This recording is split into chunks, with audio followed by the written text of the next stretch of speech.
सतेंदर मखमल तोर जवानी हो।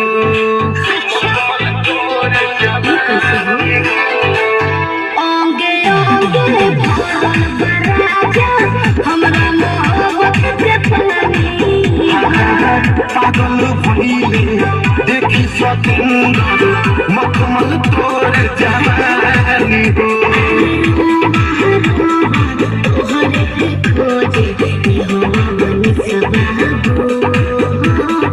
नीली नीली अखिया से कोई दिलु जादू लगता कि साचो मरी जाई। नीली नीली अखिया से कोई दिलु जादू लगता कि साचो मरी जाई।